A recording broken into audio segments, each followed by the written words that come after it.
Gemma Galanza nakagat ng aso, Jo Maraginot na elbow sa annex lead. Bakit?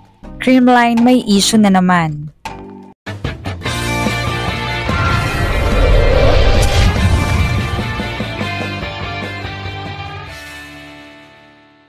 What's up, Volleyball Nation? Welcome back to my YouTube channel. Narito ako para magbigay sa inyo ng updates tungkol sa mundo ng volleyball.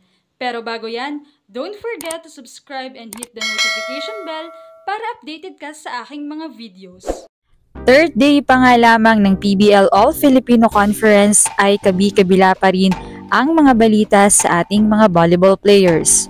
Unahin na natin ang champion team Creamline Cool Smashers.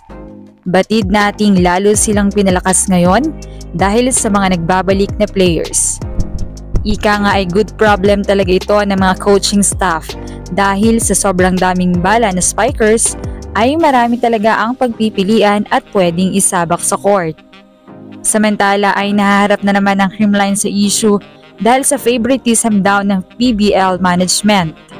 Mapapansin kasing mahaba na ang pahinga nila dahil sa first 3 games ng PBL wala pa sila sa schedule. Samantala yung ibang teams daw ay nakakadalawang game na. Umani naman ito ng samot-saring reaksyon mula sa mga volleyball netizens. Ayon dito ay iba talaga ang kapit ng Creamline. Syempre malakas sila.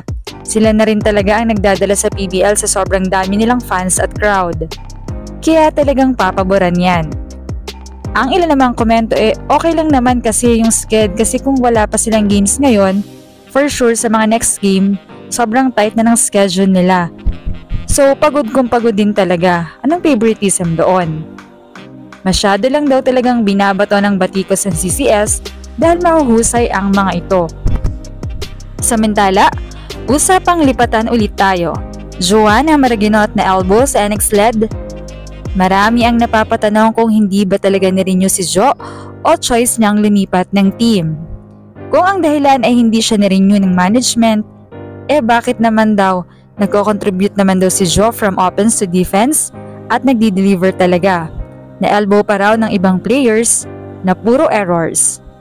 Pero kung choice ito ni Jo ay for sure naniniwala siya na mag-grow siya at kaya pa niyang maitaas ang kanyang laro sa team na nilipatan niya. Well, good move naman siya sa galleries dahil umaangat na rin ang game ng high risers at need na rin talaga ng isang reliable spiker. Samantala, punta naman tayo kay Maring Gemma Galanza.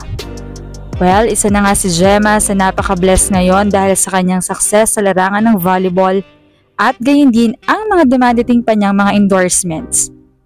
Nito nga lamang ay balik kumo si Gemma at nagkaroon muna ng kwentuhan sa mga fans.